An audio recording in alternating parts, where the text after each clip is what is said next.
kuwani waa badi ciyaartoyda dhinaca kubadda cagta ee magaalada Hargeysa ee Soomaaliland caasimadda oo saaka halkani kulan ku yeeshay kulankoodani ayaa waxa uu daarnaa inay u duceeyaan walaalkood Cabdirasaaq Cabdilaahi Cali Shabeel oo kamid ahaa ciyaartoyda magaalada Hargeysa kaasi oo dhaawac culus uu soo gaaray sidoo kale waxay hambaryo u direen shirkadda isgaarsiinta casriga ah ee Telesom taasi oo gacan ka geysatay in uu dhakhtar dibadeed helo waxaana ay ugu mahadceliyeen shirkadda Telesom gacanta ay siisay walaalkood Cabdirasaaq Shabeel runtii maanta halkan dhalinyaradii reer Hargeysa waxa iskugu timid inay walaalkood horta u duceeyaan marka hore Cabdirasaaq Shabeel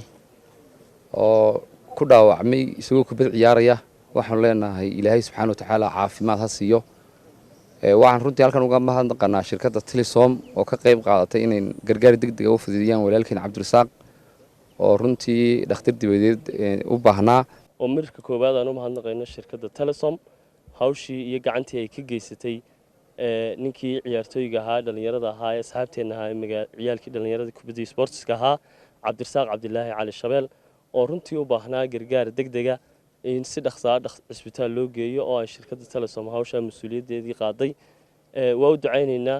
Ilaahay ha barakeeyaan lana shirkadda waxyaalo kale oo badanna waa ka rajaynaynaa insha Allah halkan kelmad baa kulay iga banaama filaya kelmadaas oo ah mahadnaq inuu halkan mariyo shirkadda Telesom oo runtii door shariif ka qaadatay gargaarka loo fidiyay walaalkeen Cabdirasaaq Shabeel oo dhaawac soo gaaray imikana qalliin ku jira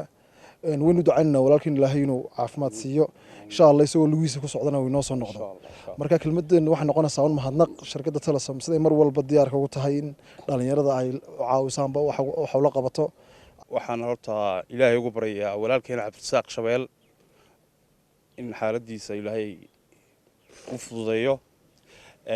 mar labaad waxaan u mahadnaqaynaa saa walaalkay Tiyaabo sheegay kabiliga weyn ee Telesom oo runtii ka qayb qaatay doorkiisii oo runtii aanu abaal weyn ugu hayno waan idin ognahay arinta laakiin aan u qaadan lahay waxa weeyaan jeclahay halkan inaan uga mahadnaqo Telesom iyo maamulkeeda iyo shaqaalaheeda iyo managerkeedaba gargaarka degdega ah ee u fidisay ciyaaryahanka aadka runtii bulshada ugu culus taasina waxaan oran karaa waxa weeye waa wax aad lagu farxo waxaan halkan duco uga direynaa walaalkeen Cabdirasaaq Cabdilaahi Cali oo Shabeel ku caan ahaa oo kamid ah bahda ciyaaraha Ilaahay waxaan uga baryaynaa caafimaad siiyo xaaladda uu ku jiro waxa kale oo halkan iyagana mahadnaq uga direeyaa company-ga shirkadda Telesom oo runtii si degdeg ah uga qayb qaadatay gargaarkii loo baahnaa ciyaartoyga weyn ama Shabeel waxaan ugu horeyn u ducaynayaa walaalkeen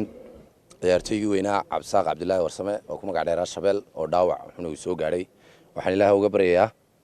inuu Ilaahay caafimaadkiisii iyo taamaashiisii uu soo celiyo waan u ducaynaynaa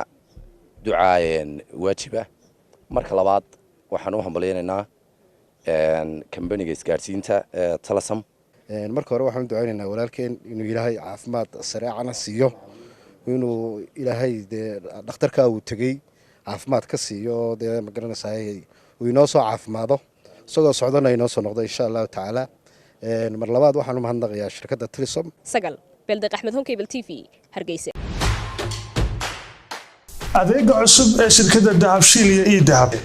haddaba macmil adeegan cusub ee casriga ah waxa uu ku sahlayaa in adigoo jooga gurigaaga ama goobtaada shaqo aad lacag ugu xawishid asxaabtaada iyo ehelkaaga jooga daafaha dunida